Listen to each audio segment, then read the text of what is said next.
जो इस समय हमारे सामने मौजूद हैं मधुमिता जी, जो कि समालखा से हैं, हरियाणा से हैं।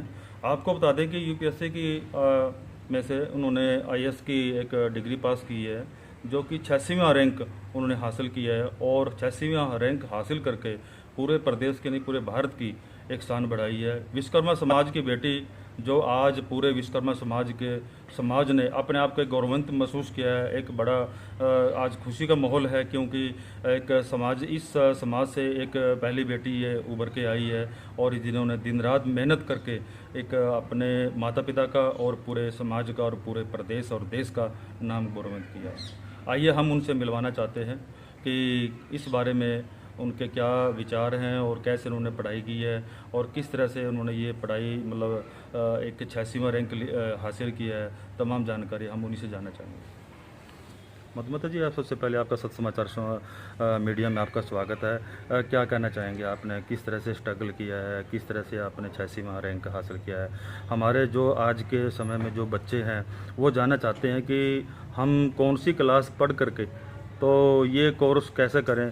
थोड़ा सा बारीकी से रूप से समझाएं, क्योंकि बहुत सारे बच्चे ये इंतज़ार करते हैं, हमें भी क्वेश्चन करते हैं कि इसके लिए +2 होना चाहिए, ग्रेजुएशन होना चाहिए, तो उसके बाद क्या करना चाहिए, क्या कहना चाहिए? तो देखिए, यूपीएससी सिविल सर्विसेज एग्ज़ाम एक नेशनल लेवल का कॉम्पिटिटिव एग्ज़ाम है, और इसके लिए जो बेसिक क्वालिफ़िकेशन है वो होती है कि आपको 21 ईयर्स का होना होता है 1 अगस्त को।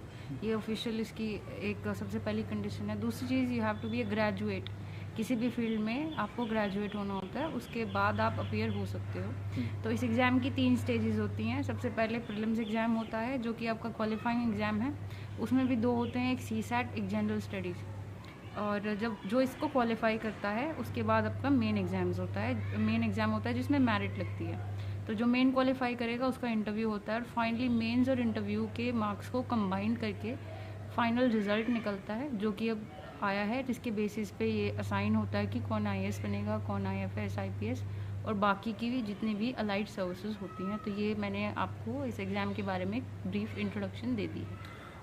मैं जानना चाहूँगा कि आपने जैसे ग्रेजुएशन करके कितना समय लगा, कितने समय में कितना टाइम लगा आपको ग्रेजुएशन करने में आई और यहाँ तक पहुँचने में? देखिए, 2015 में मैंने प्रिपरेशन स्टार्ट की थी, और मेरा सिलेक्शन अब 2019 में जो मैंने एग्ज़ाम दिया था तो उसमें हुआ है। 4 साल के करीब लगभग ये टाइम मेरा गया है इस एग्ज़ाम के लिए।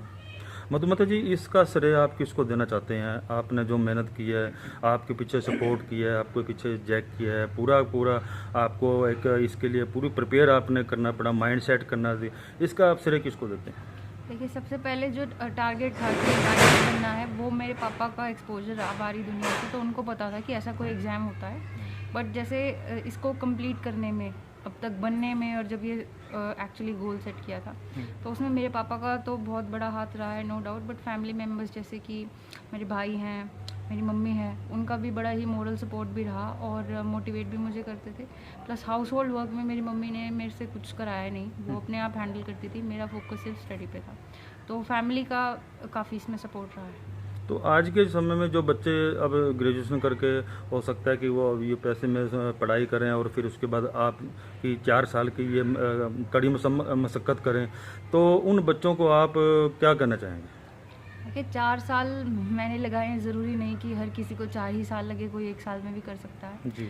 बेसिक चीज़ ये है कि आपको ये थोड़ा वाइज होना पड़ेगा कि गाइडेंस कहाँ से आपको अच्छी मिल सकती है। जब आप ये सिलेक्ट कर लेते हो कि गाइडेंस कहाँ से अच्छी मिल रही है, उसके बाद मेरे ख्याल से ज़्यादा दिक्कत नहीं आती। आपके पास स्ट्रैटेजी होती है, तो वो फॉलो करके आप फर्स्ट अटेम्प्ट में भी कर सकते हो, 1 साल में भी कर सकते हो। अनफॉर्चुनेटली मेरे को वो चीज़ नहीं मिली थी, इसलिए मुझे 4 साल लग गए।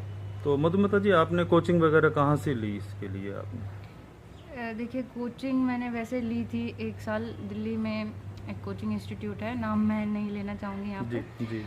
पर कोचिंग का लिमिटेड यूटिलिटी होती है, अल्टीमेटली सेल्फ स्टडी करनी होती है आपको। बट कोचिंग इंस्टीट्यूट्स में जो सबसे इम्पॉर्टेंट चीज़ वो आपको ऑफर करते हैं वो टेस्ट सीरीज़ होती है। तो आप सेल्फ स्टडी करके टेस्ट सीरीज़ लगा लीजिए। आई थिंक इससे ज़्यादा आपको कोई रिक्वायरमेंट नहीं है फिर। मधुमिता जी, इस समय विश्वकर्मा समाज से आप जन्मी है, तो विश्वकर्मा जो समाज इस समय पूरे तरह से गौरवित है। सभी आपकी खुशी को से उनके मन में पूरा खुशी का ठिकाना नहीं रहा जब उनको पता लगा कि हमारे समाज की लड़की ने आईएएस की डिग्री पास कर ली है। तो समाज को आप क्या कहना चाहेंगे? समाज के लिए यही मैसेज है कि जब आप सपने देखते हैं तो उसमें ये डिपेंड नहीं करता कि आप कौन सी कैटेगरी को बिलोंग करते हैं। आप सिर्फ अपने गोल को चेज़ करते हुए डेडिकेशन और परसिस्टेंस के साथ काम करते रहिए, और अगर गॉड विलिंग आपका हार्ड वर्क है, डेडिकेशन है, तो एक दिन आपको कामयाबी उसमें ज़रूर मिलेगी। जी, थैंक यू। ये थी मधुमिता जी, जिन्होंने आपने पूरे संघर्ष का पूरा ब्यौरा आपको दिया, पूरा हालात बताया है, और इसका जो पूरा श्रेय जाता है उनके माता पिता का जाता है, पूरे फैमिली का जाता है, क्योंकि उन्होंने जो इनके लेवल के फैमिली में रहते हुए पूरा काम करना होता है, तो इन्होंने पूरे परिवार ने इनको समय दिया। समय देने के साथ साथ इनको पढ़ाई के लिए भी अग्रसर किया, और पूरा तरह से इनका कॉन्फिडेंशियल तरीके से, मतलब एकदम से यह कहा कि आप ये कर पाएंगे, तो वो मधुमिता ने आज वो चमत्कार कर दिया है, जिससे पूरा समाज ही नहीं, पूरा देश और प्रदेश पूरा इससे गौरवान्वित है। मैं सभी जितने भी हमारे साथी सत्य समाचार को देख रहे हैं, सभी से अपील करूंगा कि अपने बच्चों को एक पढ़ाई के लक्ष्य की तरफ बढ़ाएं, ताकि वो पढ़ाई कर करके एक मधुमिता की तरह अपना नाम, अपने परिवार का नाम, अपने माँ बाप का नाम, अपने समाज का नाम, अपने देश प्रदेश का नाम ऊंचा कर सके। इसी आस्था के साथ बंसीलाल पंचाल, राहुल श्रवण के साथ, संभाल का, हरियाणा।